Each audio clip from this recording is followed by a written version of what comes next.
ಬ್ಯಾಂಗ್ಳೂರಿಂದ ಪ್ರಯಾಗ್ರಾಜ್ಗೆ 2500 to 3000 ರುಪೀಸಲ್ಲಿ ಹೇಗೆ ಹೋಗೋದು ಅಂತ ತಿಳ್ಕೋಬೇಕು ಅಂದರೆ ಈ ವಿಡಿಯೋನ ಕಂಪ್ಲೀಟ್ ಆಗಿ ನೋಡಿ. ಬ್ಯಾಂಗ್ಳೂರಿಂದ ಪ್ರಯಾಗ್ರಾಜ್ಗೆ ಕಡಿಮೆ ಅಮೌಂಟ್ಲಿ ಹೋಗೋ ಟ್ರಾನ್ಸ್ಪೋರ್ಟ್ ಅಂದರೆ ಟ್ರೈನ್. ಸಂಗಮಿತ್ರ ಎಕ್ಸ್ಪ್ರೆಸ್ ಅನ್ನೋ ಟ್ರೈನ್ ನಿಮಗೆ ಎವ್ರಿ ಡೇ ಮಾರ್ನಿಂಗ್ 9:30ಗೆ ಬ್ಯಾಂಗ್ಳೂರಿಂದ ಹೊರಡುತ್ತೆ. ನೆಕ್ಸ್ಟ್ ಡೇ ನೈಟ್ 11:40ಗೆ ತಲುಪುತ್ತೆ. ಅದರಲ್ಲಿ ನಿಮಗೆ ಸ್ಲೀಪರ್ ಕೋಚ್ ಬೇಕು ಅಂತ ಹೇಳಿದ್ರೆ ಜಸ್ಟ್ 850ಗೆ ಒನ್ ಸೈಡ್ ಕಾಸ್ಟ್ ಆಗುತ್ತೆ.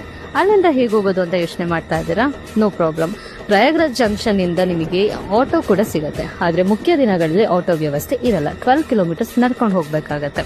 ರೀಚ್ ಆದ್ವಿ, ಬಟ್ ಎಲ್ಲಿ ಸ್ಟೇ ಮಾಡೋದು ಅಂತ ಯೋಚನೆ ಇದೆಯಾ? ಅದು ಕೂಡ ನಿಮಗೆ ಗೌರ್ಮೆಂಟ್ ಕಡೆಯಿಂದ ಜನಶ್ರೀ ಅಂತ ಬೆಡ್ ಕೂಡ ಪ್ರೊವೈಡ್ ಮಾಡ್ತಾರೆ. 100 ರುಪೀಸ್ ಕಾಸ್ಟ್ ಆಗುತ್ತೆ. ಬಟ್ ಆಧಾರ್ ಮಸ್ಟ್ ಇರಲೇಬೇಕು. ಡೈರೆಕ್ಟ್ ಎಂಟ್ರಿ ಹೋದ್ರೂ ಕೂಡ ನಿಮಗೆ ಸಿಗುತ್ತೆ. ಆನ್ಲೈನಲ್ಲಿ ಬುಕ್ ಮಾಡ್ಕೊಳ್ಳೇಬೇಕು ಅನ್ನೋ ಆಪ್ಷನ್ ಏನಿಲ್ಲ. ನಿಮಗೆ ಬೆಡ್ ಸಿಕ್ಕಿಲ್ಲ ಅಂದರೆ ಮತ್ತೊಂದು ಆಪ್ಷನ್ ಇದೆ. ಅದು ಕೂಡ ನಿಮಗೆ ನಿಯರ್ ಬೈ ಅಲ್ಲಿ ಜಂಗಮವಾಲಿ ಮಠ ಅಂತ ಇದೆ. ಅಲ್ಲಿ ಕೂಡ ಕಡಿಮೆ ಅಮೌಂಟ್ಗೆ ಬೆಡ್ ಸಿಗುತ್ತೆ. ಎಲ್ಲ ಆಯಿತು, ಊಟ ತಿಂಡಿ ಹೇಗೆ ಅಂತ ಯೋಚನೆ ಮಾಡ್ತಾ ಇದ್ದೀರಾ?